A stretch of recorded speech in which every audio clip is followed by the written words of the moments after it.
Have you ever looked back at a relationship and realized something was terribly wrong, but you couldn't quite explain what? No shouting. No obvious lies. No visible abuse. Yet, you left it feeling small, confused, drained. They weren't cruel. At least, not in the way you'd expect. They didn't yell or insult you. Instead, they made you second-guess your own mind. Their words were kind, but their energy was cold. Their presence felt magnetic, until it didn't. You kept wondering, why do I feel guilty when I haven't done anything wrong? And maybe, just maybe, you started asking yourself a terrifying question.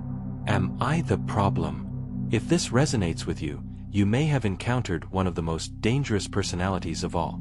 The hidden narcissist, also known as the covert narcissist. Unlike the classic narcissist who is boastful, loud, and attention-seeking, the covert narcissist hides behind a mask of humility. They appear soft-spoken, misunderstood, even gentle. But behind the fragile smile lies something more sinister. Manipulation so subtle, so slippery, that you only notice it when it's already taken root deep inside your psyche. This kind of narcissist doesn't dominate with aggression. They dominate with guilt, with silence, with selective kindness.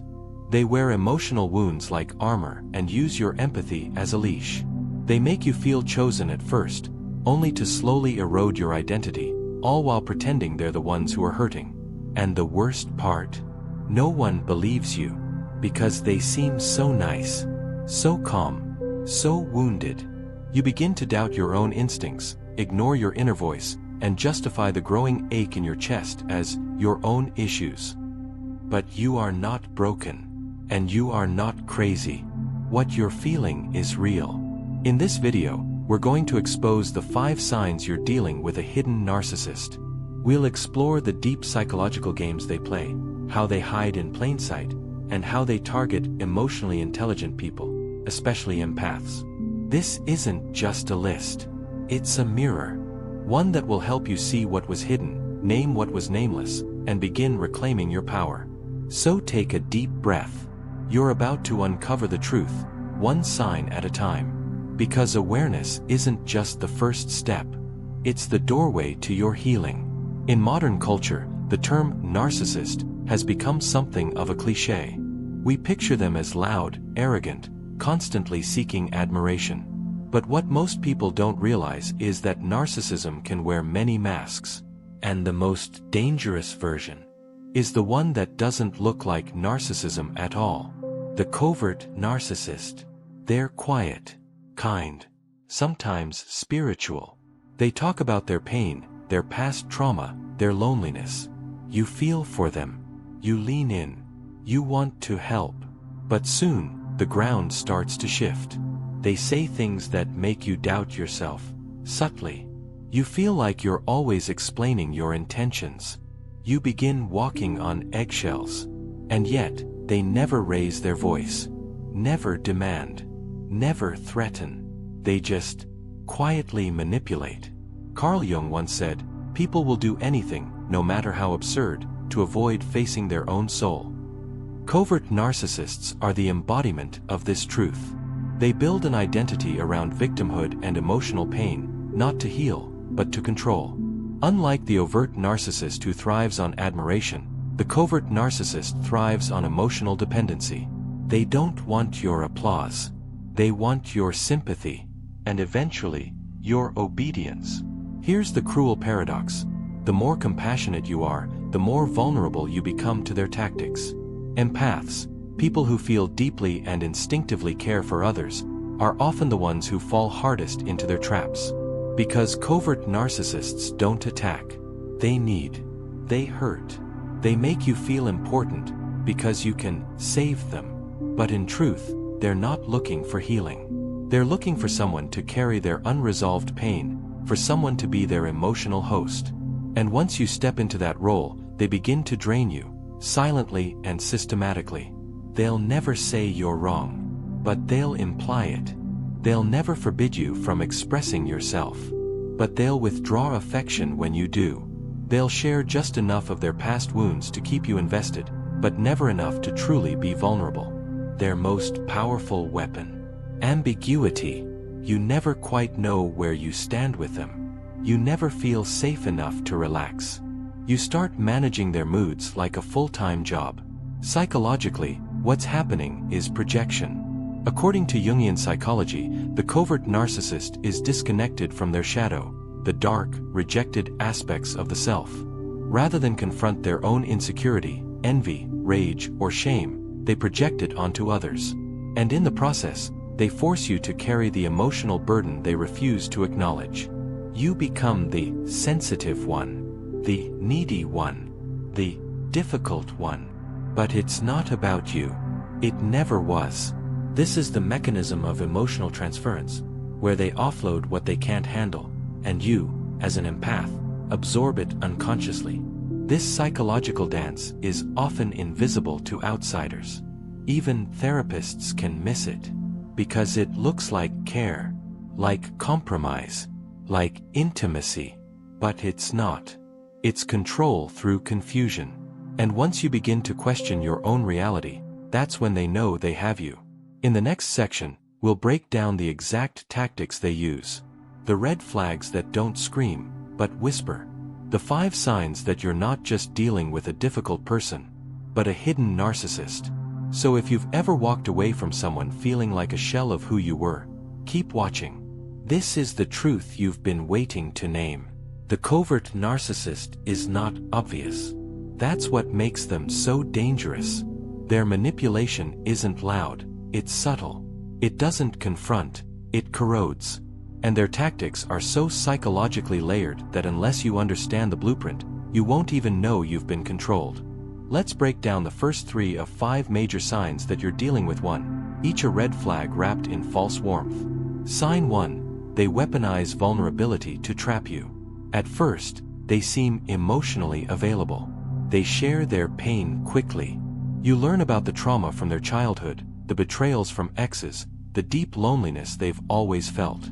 It's moving, and because you're empathetic, it makes you want to protect them. You think, this person is showing me their soul.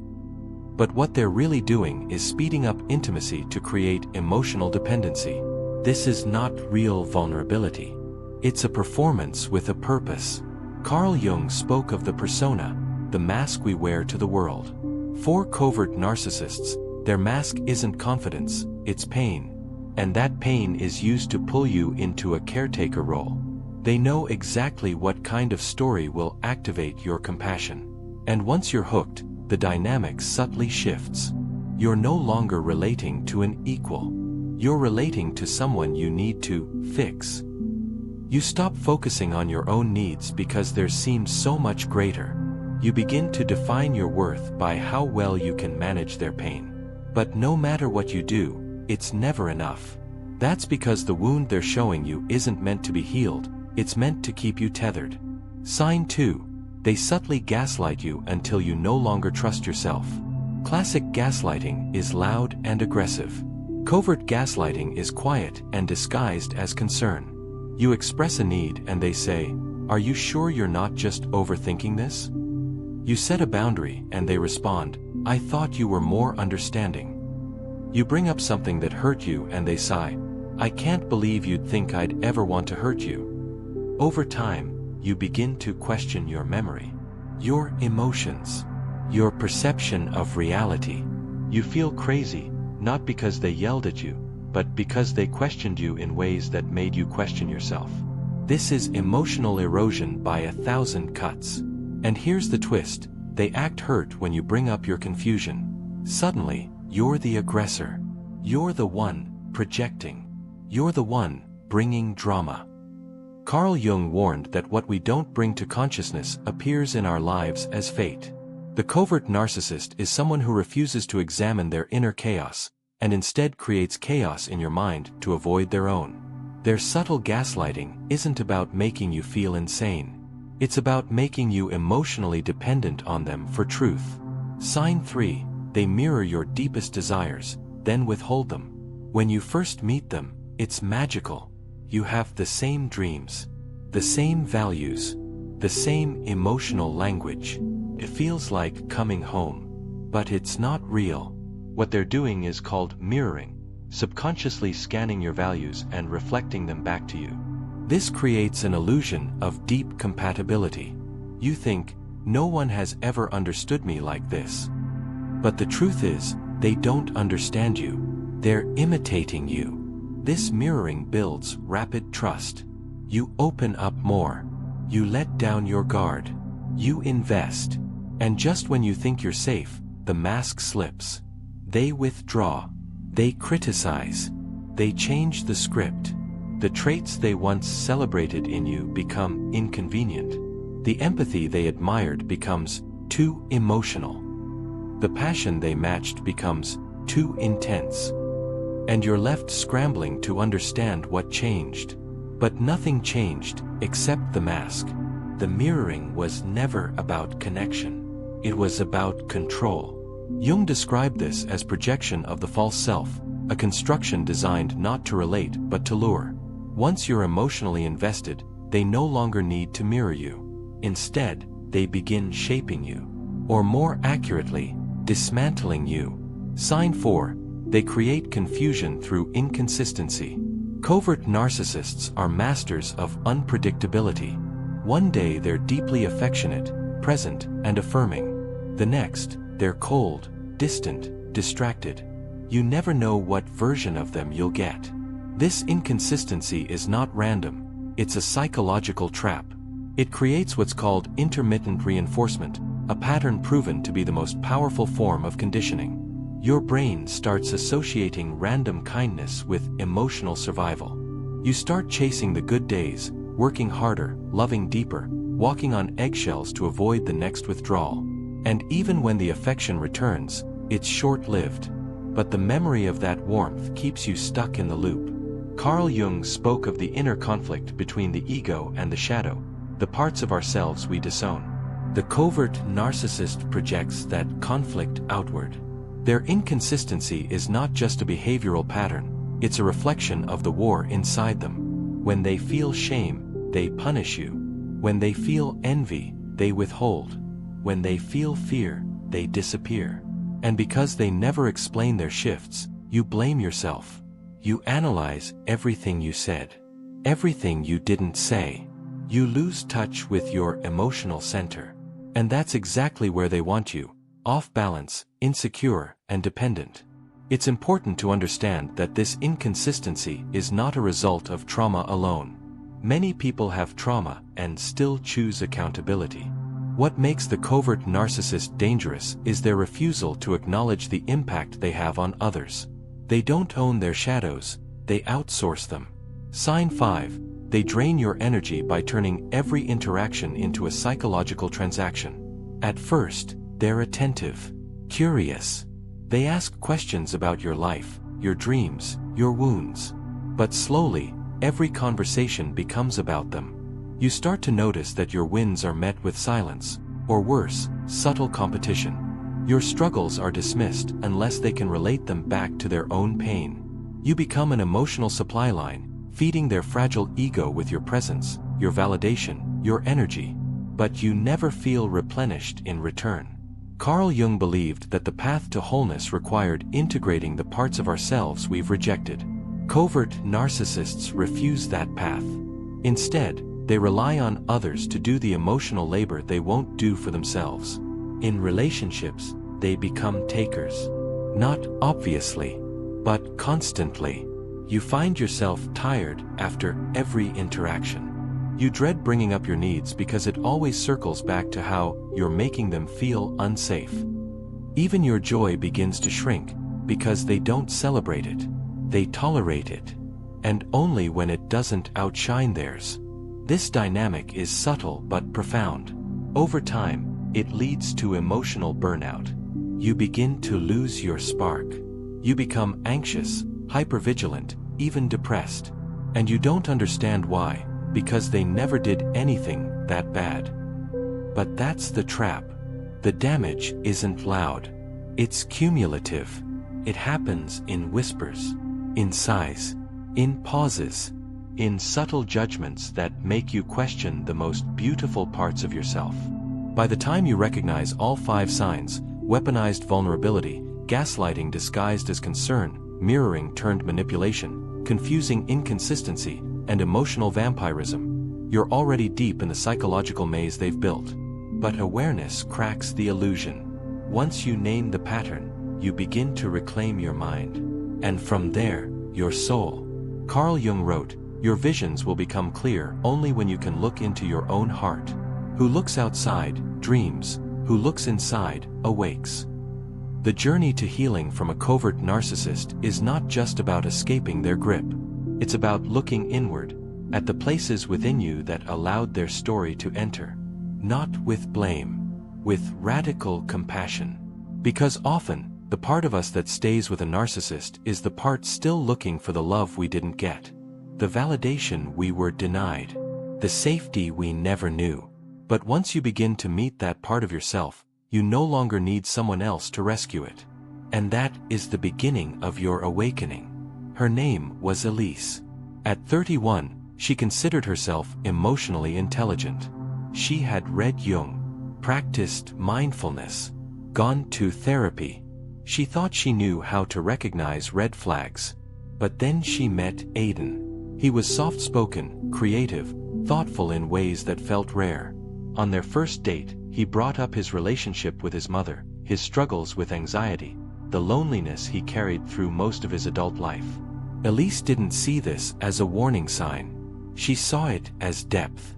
Finally, she thought, a man who's in touch with his emotions. The beginning felt like a dream. He listened. Really listened. He remembered the name of her childhood dog. He asked her questions no one had asked before. They spent hours in coffee shops talking about Carl Jung, inner child work, and attachment theory. He admired her sensitivity, called her an old soul. Within weeks, she felt more seen than she ever had in her life. But soon, the dream shifted. Not all at once. Subtly, like a dimmer switch slowly lowering the light. He started canceling plans last minute, saying he was overwhelmed. He'd grow quiet for days, then come back with apologies and poetic texts about how much she meant to him. When she asked for more consistency, he said she was pressuring him. When she cried, he told her she was too reactive. But then, just when she thought she'd had enough, he'd surprise her with a playlist of songs that reminded him of her. Or a letter about how he was trying to heal. Elise didn't know it then, but she was trapped in a cycle. Not of love, but of emotional confusion. Every time she tried to pull back, he would say something that reopened the wound. "You're the only one who's ever understood me. I'm scared I'll ruin this like I ruin everything. Please don't leave me like they did." These weren't just words. They were hooks. And Elise, compassionate, deep-feeling Elise, kept giving him another chance. She told herself he was trying. That trauma was complicated. That love required patience. She read more books, blamed herself more, apologized for needing too much. Until one night, something inside her cracked. They were sitting on her couch, and she asked him, softly, why he hadn't responded to her message from the day before. He stared at her for a moment and said, "It's exhausting having to manage your emotions all the time." And something about the calm cruelty in his tone broke the spell. Elise didn't cry. She didn't beg. She simply nodded, stood up, and walked to the bedroom. That night, she didn't sleep. She sat on the floor with her journal and wrote one sentence over and over, "This is not love." In the weeks that followed, she began to deconstruct the relationship, like peeling back layers of fog. She saw the mirroring for what it was. She saw how his vulnerability had been performative. She saw how every boundary she set had been met with withdrawal, guilt, or poetic manipulation. But she also saw something else, something more painful. She saw the part of herself that had allowed it. Not because she was weak, but because she still carried the silent belief that if she could love someone enough, they'd finally choose her. That love meant fixing. That care meant sacrifice. That boundaries were abandonment. And that realization broke her heart, but it also set her free. Elise went no contact. She didn't write a goodbye letter. She didn't explain. She simply disappeared from his life the way he had disappeared emotionally from hers. And the silence was a kind of music. She returned to therapy. She didn't just talk about him, she talked about herself. Her patterns. Her fears. Her shadow. Carl Jung said, "Until you make the unconscious conscious, it will direct your life and you will call it fate." Elise decided she would no longer call pain her fate. She rebuilt slowly. There were days she missed him, not the real him, but the version he pretended to be. And on those days, she reminded herself, "You are grieving a fantasy, not a person." And the version of you that loved him, that woman deserved your love more than anyone else. 2 years later, Elise runs a women's support group for survivors of covert emotional abuse. She doesn't call herself a coach. She calls herself a mirror. She helps women name what they were never allowed to speak. She reminds them that their tears are not evidence of weakness but of waking up. And perhaps most beautifully, she teaches that healing isn't about erasing the past, it's about reclaiming the parts of yourself you gave away to survive it. Elise is not a savior, not a guru. She's just someone who walked through the fire and lived to tell the truth. The truth that so many need to hear. You can be intelligent, kind, self-aware, and still be pulled into the orbit of someone who knows exactly how to twist your empathy against you. But once you see it, once you name it, once you choose yourself, there's no going back. You become your own rescue. You become your own peace. And no one can take that from you again.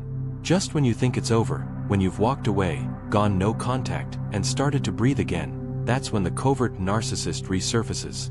Not with anger, not with blame, but with softness, sincerity, even sorrow. They don't knock on your door screaming. They send a message at 1:17 a.m. that says, "Just heard your favorite song, and I thought of you." Or they like an old photo. Or leave a comment that says, "Hope you're doing okay. I miss our talks." These aren't accidents. They're calculated echoes. The narcissist doesn't return to love you. They return to test the door. Because they never really wanted to lose you, they just never valued you fully either. This is the final manipulation phase, the narcissist's desperate attempt to regain control by appealing to your memory, your empathy, and your guilt. Let's break down how it works. The first tactic is nostalgic manipulation. They bring up a special moment from your past. Remember that night we watched the thunderstorm and you cried on my shoulder? I still have that book you gave me. These references bypass your rational mind and go straight to your emotional memory. Jung warned us that symbols and memories live in the unconscious. They are powerful portals. The narcissist knows this. They use nostalgia as a bridge back into your heart. But don't mistake memory for meaning. What they're trying to revive is not the relationship, but their access. The second trick is manufactured growth. They'll say they've changed. They're in therapy now. They've realized their mistakes. They want to be better for you. They may even send long, eloquent letters filled with self-reflection. But if you look closer, the core remains the same. Their apology still centers them. Their healing still depends on you. True transformation is slow, private, and humble. It doesn't beg for a second chance. It proves itself in absence, in silence, in how someone respects your boundaries even when it costs them connection. The covert narcissist, however, uses the illusion of growth as bait. Because they know you're someone who believes in redemption. Someone who sees the best in others. Someone who still hopes that maybe, just maybe, they meant what they once said. That hope is what they're targeting. The third and most painful tactic is guilt tripping. I always knew I'd mess this up. I hope you find someone better than me. I guess I was never good enough for you. These phrases sound like self-blame, but they're not. They're manipulation cloaked in self-pity. They want you to feel responsible for their pain, to re-engage just long enough to soothe them. And once you do, the cycle starts all over again. Jung spoke of the shadow as the part of ourselves we deny, reject, or disown. The covert narcissist is ruled by their shadow, but instead of facing it, they force you to carry it. Their shame becomes your guilt. Their emptiness becomes your burden. Their healing becomes your job. And if you resist, you're labeled cold, heartless, unloving. But here's the truth: their sadness is not your responsibility. Their regret is not your invitation. Their pain is not your problem. What they're really mourning is not the loss of you, but the loss of control over you. Because in their world, love is not mutual. It's transactional, conditional, possessive, and your awakening threatens their illusion. So they fight it, not with fists, but with memories, apologies, and tears. And yet, none of it is real unless it's followed by actions that honor your worth without asking you to shrink. Many people fall for this final act, not because they're weak, but because they're human. We all want closure.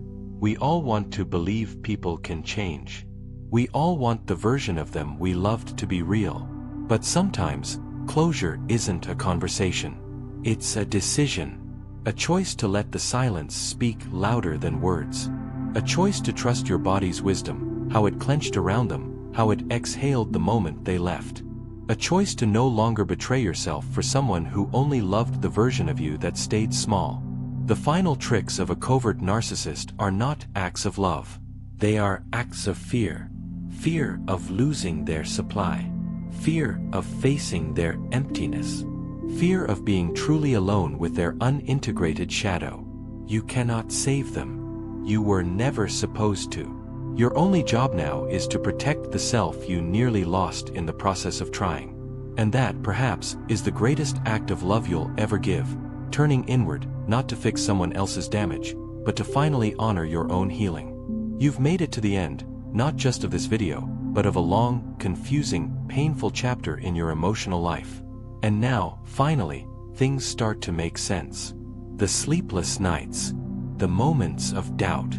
The times you stared at your phone, rereading a message that made you feel small but couldn't explain why. The subtle dread before a conversation. The exhaustion after trying to express your truth. It wasn't just you. It wasn't weakness. It wasn't oversensitivity. It was the slow erosion of your soul by someone who wrapped control in compassion, guilt in concern, and dominance in emotional distress. Carl Jung said, "We don't become enlightened by imagining figures of light, but by making the darkness conscious." That's exactly what you've done here. You've named the darkness. Not to become bitter, but to become clear. Not to hate them, but to finally stop betraying yourself. The covert narcissist's power is secrecy. Their control lives in confusion. But once you speak what happened, once you bring it into the light, it loses its grip. Because the truth is, the narcissist was never truly powerful. You gave them your energy because you didn't yet know your worth. You gave them your loyalty because you mistook intensity for intimacy. You stayed because you were trying to love them into wholeness, when all along, it was your own soul calling out for love. And now, you see. This awakening is not just about identifying narcissists. It's about returning to yourself. It's about listening again to that voice you silenced. The one that said, "Something's not right here." The one that knew but was gaslit into forgetting. The one that asked for more and was shamed for needing. That voice is your compass now. Honor it. Trust it. Build your life around it. Healing from this kind of emotional manipulation isn't fast. It's not a straight line. It's a spiral. There will be days you miss them, not the real them, but the fantasy. There will be nights when guilt crawls back in, whispering that maybe you overreacted. But those whispers are echoes of old programming, not your present truth. Your job is not to fix the narcissist. Your job is to feel everything they made you suppress, to unlearn every belief they planted, and to rewrite every story they twisted. And slowly, you begin to rise. You begin to rebuild. You laugh again, and it feels real. You sleep, and your body softens. You meet people who don't ask you to shrink, who don't punish your emotions, who celebrate your clarity. You realize that love isn't supposed to feel like sacrifice, that safety doesn't come with silence, that care doesn't require confusion. You begin to love without losing yourself. You begin to walk without explaining your every step. And most importantly, you begin to recognize that the strongest thing you ever did was walk away. That moment, the one where you said no more, where you closed the door, blocked the number, deleted the message, or simply sat in the quiet and chose yourself, that was your turning point. That was you becoming whole. Jung called it individuation, the process of integrating all parts of the self, especially the ones we were taught to hide. That includes your boundaries, your anger, your intuition, your voice. These are not flaws. They're parts of your compass, parts of your wholeness. And anyone who shamed you for them was afraid of what you might discover if you truly stood in your truth. So now you do. You stand, not in defense, but in clarity, not to prove anything, but to embody everything you've learned. You don't need revenge.